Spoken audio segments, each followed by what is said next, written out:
तपाईको मित्र Gurans Pal happy life education private limited and training इन्स्टिट्युटबाट हामीसँग सबै प्रकारको तालिमहरू एभाइलेबल छ। त्यति मात्र होइन, हामी पर्सनल काउन्सिलिङ मात्र होइन, तपाईहरुलाई प्रत्यक्ष पर्सनल भेटेर तपाईहरुलाई हिल गर्ने, तपाईहरुलाई जीवनको नयाँ म्याप दिने प्रयास गरिरहेका छौँ।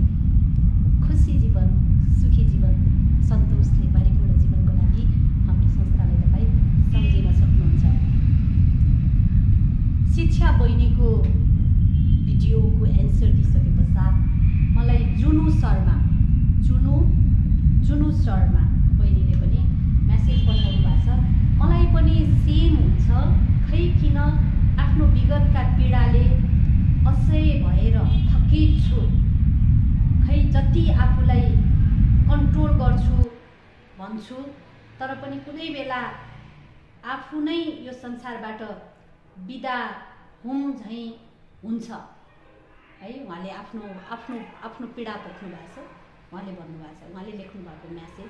जुनु शर्मा बहिनी, तपाईले यो जे लेख्नु भएको छ मलाई पनि सेम हुन्छ, खै किन आफ्नो विगतका पीडाले असह्य भएर थकित छु, खै जति आफूलाई कन्ट्रोल गर्छु भने पनि भन्नु तर पनि कुनै बेला आफू नै यो संसारबाट बिदा हुन्छु जस्तो लाग्छ। पहिलो तपाईको यो जुन प्रश्न छ, मैले धेरै पटक भनिसकेको छु, हिजो आज हामीसँग जीवन छ, आँखा छ, हात छ, खुट्टा छ, दिमाग छ, ब्रेन छ, हेल्थ छ र पनि हामीसँग के छैन, जीवनप्रति जीवन बाँच्ने उत्साह छैन।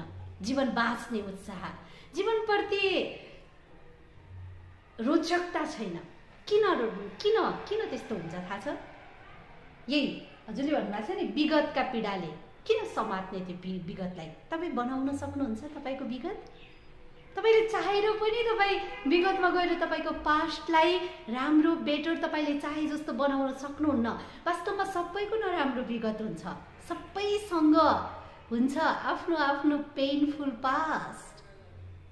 तर त्यो पेनफुल पास्ट किन आएको तपाईँलाई लाग्दैन? तपाईँ प्रश्न गर्नुहुन्न आफैलाई किन आएको होला? यदि त्यो पास्ट आउँदैन थियो भने, त्यो पेन तपाईँ फिल गर्नुहुन्थेन, अनुभव गर्नु हुँदैन थियो भने के हुन्थ्यो?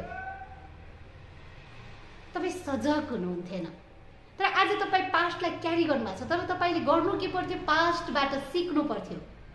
पास्टको जुन पेनफुल घटनाहरू छन्, कसैसँग राम्रो हुँदै नराम्रो भयो होला होइन, कहीँ तपाईँ डुब्नु भयो होला, कतै तपाईँले